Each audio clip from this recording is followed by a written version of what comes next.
शारदा देवी एक छोटे शहर में अपने बेटे राहुल के साथ रहती थीं। उम्र ढल चुकी थी, लेकिन विचार अभी भी पुराने जमाने के ही थे। बहू मतलब घर की लक्ष्मी, जो सुबह जल्दी उठे, भगवान की पूजा करे, रसोई संभाले और सास के पैर दबाए। राहुल ने प्रेम विवाह किया था, जिससे शारदा देवी पहले ही थोड़ी असहज थीं। अंजलि एक एमबीए ग्रेजुएट थी और एक नामी मल्टीनेशनल कंपनी में सीनियर मैनेजर थी। कहते हैं ना, नई बहू जब ससुराल आती है तो साथ लाती है नए ख्वाब, उम्मीदें और कुछ अनदेखी चुनौतियां। जब अंजलि पहली बार ससुराल आई तो पूरे मोहल्ले में चर्चा हो गई। पड़ोसी कहते, वाह शारदा बहन, बहू तो बहुत सुंदर और पढ़ी लिखी है। आप तो बड़ी भाग्यशाली है। शारदा देवी मुस्कराती, लेकिन दिल में हल्की सी चिंता थी। ये ऑफिस वाली लड़कियां घर कैसे संभालेंगी? हर घर की रीत होती है, लेकिन जब नई सोच पुरानी परंपराओं से टकराती है तो आवाजें धीमी हो जाती हैं, पर दिल की गूंज तेज हो जाती है। सुबह अंजलि जल्दी उठती, लेकिन सबसे पहले अपना लैपटॉप खोलकर मीटिंग की तैयारी करने लगती। शारदा देवी को ये अच्छा नहीं लगता और बोलती है, बहू, हमारे यहाँ सुबह सबसे पहले रसोई और पूजा होती है। ये क्या लैपटॉप खोल लिया तुमने? ऑफिस बाद में होता है। माँ जी, मेरी मीटिंग 8 बजे से होती है। मैं कोशिश करती हूँ जल्दी उठूं, पर कभी-कभी समय कम पड़ जाता है। पूजा जरूर कर लूंगी, लेकिन मेरी सुबह की मीटिंग छूट गई तो दिक्कत होगी। मैं बाद में जरूर सब कुछ कर लूंगी। शारदा देवी ने कुछ नहीं कहा, पर उनका चेहरा उतर गया।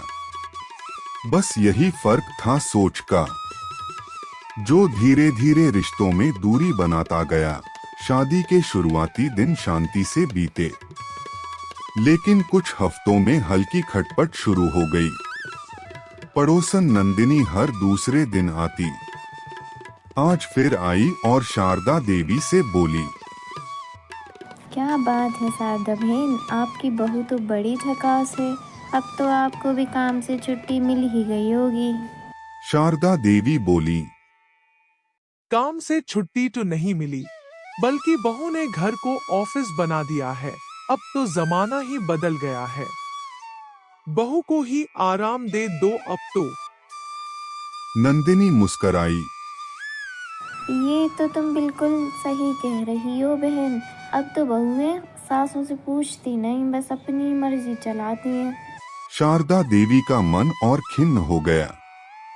उन्हें लगने लगा कि शायद बहू ने उन्हें अप्रासंगिक बना दिया है। कभी कभी बाहर की बातें अंदर तक असर कर जाती हैं, और जो पहले से मन में है वो और गहरा हो जाता है। रोज के टकराव अब झगड़ों में बदलने लगे थे। राहुल के लिए दोनों को समझाना मुश्किल होता जा रहा था, और राहुल बोलता है, आप दोनों एक दूसरे को समझने की कोशिश क्यों नहीं करती? मैं हर दिन इन झगड़ों से थक गया हूँ। रोजमर्रा की बातें अब बहस में बदलने लगी। बहू, तुमने आलू ठीक से नहीं उबाले। माँ जी, टाइम नहीं था, मीटिंग चल रही थी। राहुल बीच में पड़ता। माँ, अंजलि भी तो काम करती है, थोड़ा समझिए। राहुल, तुम तो अपनी बीवी के ही पक्ष में बोलते हो। राहुल ने दोनों को बहुत समझाया, लेकिन हर रोज की कड़वाहट ने रिश्ता बिगाड़ दिया। आखिरकार अंजलि और राहुल अलग किराए के घर में रहने चले गए। शुरू में सबको अच्छा लगा। अब रोज की किचकिच नहीं, मैं अपने तरीके से जी सकती हूँ। अब शांति है, कोई मेरी सुनती तो है।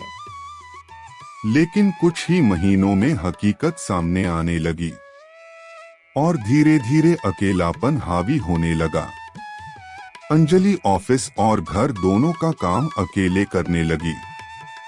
सुबह मीटिंग, फिर झाड़ू पोछा, फिर रात का खाना, थकावट हद से ज्यादा होने लगी।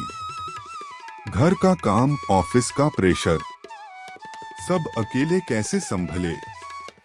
मांझी की बातें अब यूं समझ आने लगी थी। शारदा देवी भी अकेले पड़ गईं। पहले नंदिनी आती थी, अब वो भी कम आने लगी। अकेलेपन ने घेर लिया। शारदा देवी भी अंजलि की कमी महसूस करने लगी थीं। एक दिन अचानक शारदा देवी तेज बुखार और कमजोरी से बीमार पड़ गईं। उन्होंने बड़ी मुश्किल से अंजलि को फोन किया। अगर फुर्सत हो तो आ जाओ, अकेले कुछ ठीक नहीं लग रहा, जरा आ सकती हो? जी माजी, मैं आती हूँ। अंजलि ने ऑफिस से छुट्टी ली और तुरंत सास के पास पहुंची। खाना बना दिया है माजी, दवा भी दे दी है, बस अब आप आराम कीजिए। उस दिन अंजलि सिर्फ बहू नहीं, बेटी बनकर माजी की सेवा कर रही थी। उसने खाना बनाया, दवा दी, पैर दबाए, पूरे दिन साथ बैठी रही।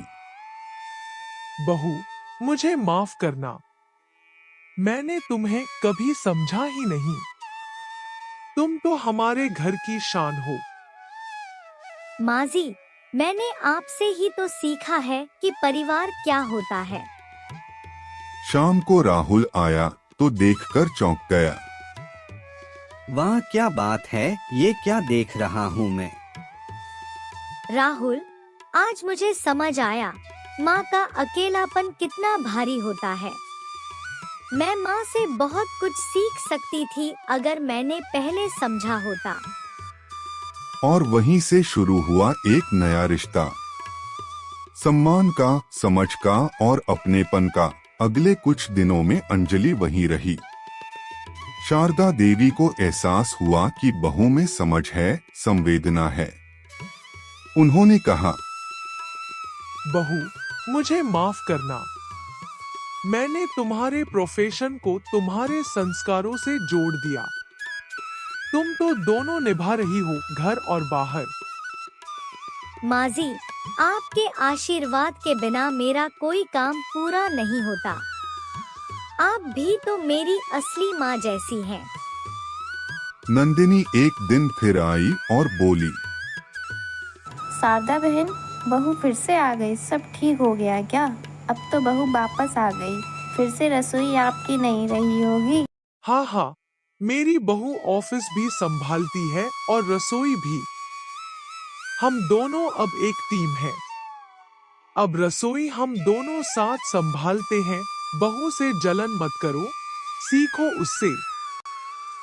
अब हर दिन अंजलि और शारदा देवी साथ काम करती, एक पूजा करती, दूसरी रसोई, फिर मिलकर नाश्ता, फिर अंजलि अपने काम में लगती और शारदा देवी टीवी देखती।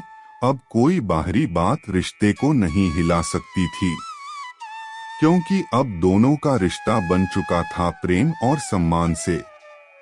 राहुल अब खुश था। आज मेरा घर वाकई घर लग रहा है। हर रिश्ते में मतभेद हो सकते हैं, लेकिन संवाद और समझ से ही उनका समाधान निकलता है। सास बहू का रिश्ता एक इम्तिहान होता है, परंपरा और बदलाव का। लेकिन जब दिल मिलते हैं तो कोई भी रिश्ता नामुमकिन नहीं रहता।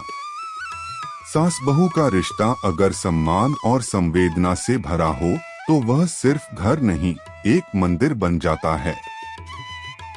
सम्मान उम्र से नहीं, समझ और व्यवहार से मिलता है। और जब रिश्तों में प्रेम हो तो हर घर स्वर्ग बन सकता है। क्या आपके घर में भी कभी ऐसा संघर्ष हुआ है? क्या आपने भी कभी रिश्तों को दूरियों से बेहतर होते देखा है? अगर आपको ये कहानी पसंद आई हो तो लाइक करें, शेयर करें और हमारे चैनल को सब्सक्राइब करना न भूलें। अपनी राय हमें कमेंट में जरूर बताएं। क्या आप भी ऐसी बहू या सास हैं जिन्होंने रिश्तों को प्यार से निभाया है?